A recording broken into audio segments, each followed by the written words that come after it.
내 이름은 정호영. 60대 후반에 접어들며 이제 나만의 시간을 보낼 수 있을 거라 기대했다. 회사에서 퇴직하고 하루하루 출근하지 않아도 되는 이 자유로운 시간을 맞이한 나는 처음엔 무척 기뻤다.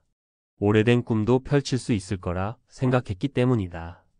그러나 시간이 흐르면서 내가 그토록 기다려온 여유가 생각보다 공허하고 혼자만의 시간이 길어지면서 점점 더 외로워지기 시작했다. 그때 내가 왜 그런 기분이 든지, 왜 내 삶이 이렇게 공허하게 느껴지는지에 대해 곰곰이 생각해봤다. 그리고 깨달았다. 내가 지금까지 살아온 방식이 잘못되었고, 그 잘못된 선택들이 결국 나의 노후를 파멸로 이끌 수 있다는 사실을. 후회는 때때로 찾아오고 나도 그 후회의 무게를 느꼈다.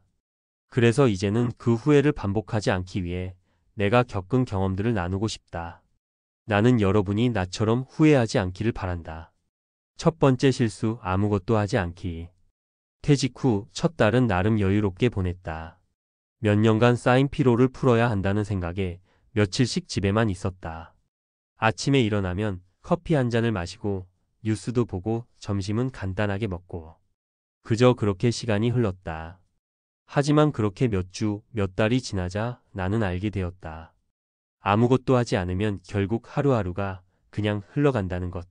하루하루가 똑같고 무기력하게 느껴지기 시작했다.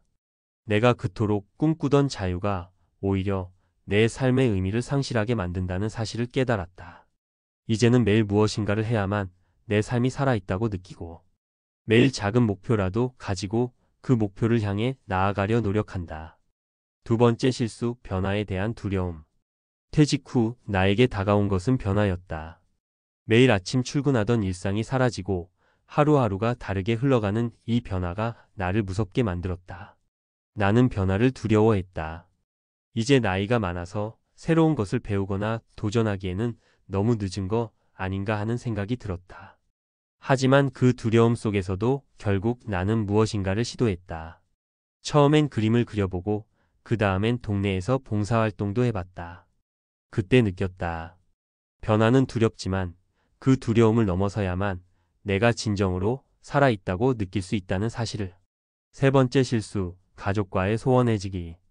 퇴직 후 나는 집에 있는 시간이 많아지면서 가족과 함께하는 시간이 늘어날 거라 기대했다. 그러나 그 기대와는 달리 아내는 여전히 자신의 일상을 갖고 있었고 나는 시간이 많아졌지만 할 일이 없었다. 가끔씩 대화는 했지만 그저 시간을 보내는 느낌이었다. 어느 날 아내가 말했었다. 당신 이제 밖에 나가서 사람들도 만나고 바람도 쐬야 해. 너무 집에만 있지 말고. 그 말에 나는 충격을 받았다. 왜냐하면 그 말 속에서 나는 나만의 시간을 찾지 못하고 점점 가족과도 멀어지고 있다는 사실을 깨달았기 때문이다. 그렇게 시간이 지나면서 나는 가족과의 관계를 다시 돌아보게 되었고 더 많은 대화와 시간을 가지려고 했다. 더 늦기 전에 내게 중요한 사람들과의 관계를 소중히 여겨야 한다는 것을 깨달았다. 네 번째 실수, 내 삶에 대한 책임을 미루기.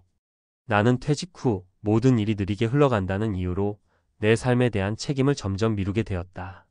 나 자신을 위한 시간을 가지지 않고 하루하루가 그냥 지나가다 보니 어차피 나이도 많고 더 이상 내 삶에 큰 변화는 필요 없다라는 생각이 들었다. 그러나 이 생각이 바로 잘못된 생각이었다. 내가 나 자신에게 질문을 던졌다. 나는 진정으로 어떤 삶을 살고 싶지? 내가 지금 해야 할 일은 무엇일까? 그런 질문들을 하면서 조금씩 내 삶에 대한 책임을 되찾았다. 그리고 지금은 조금씩 나만의 목표를 가지고 그것을 이루기 위해 노력하고 있다. 나이가 많다고 해서 목표를 잃어버려서는 안 된다. 다섯 번째 실수, 다른 사람의 기대에 맞춰 살기. 평생을 가족, 회사 사람들을 위해 살았다고 생각했다.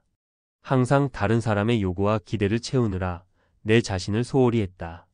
퇴직 후에도 내가 해야 할 일은 남을 돕는 거야 라는 생각에 빠져들었다. 하지만 그게 내가 진정 원하는 삶이 아니었다. 이제는 내가 진짜 원하는 삶을 살기로 결심했다. 내가 무엇을 좋아하는지, 내가 무엇을 원하는지 다시 물어봤다. 그리고 나만의 길을 가기로 했다. 남들의 기대에 맞추는 삶은 내 인생을 채울 수 없다. 내가 나를 위해 살아야 한다는 것을 깨달았다. 이 5가지 실수는 내가 퇴직 후 겪었던 큰 후회들이다. 물론 지금에서야 깨달은 것이지만 여러분은 내가 저지른 실수들을 반복하지 않기를 바란다. 후회가 들기 전에 지금부터라도 여러분의 삶을 다시 돌아보자. 내가 걸었던 그 길을 다시 가고 싶지 않다면 여러분도 지금 바로 시작하길 바란다. 삶의 끝이 아닌 새로운 시작이 될 수 있다. 후회 없는 노후를 위해 조금 더 의미 있는 삶을 살아가기를.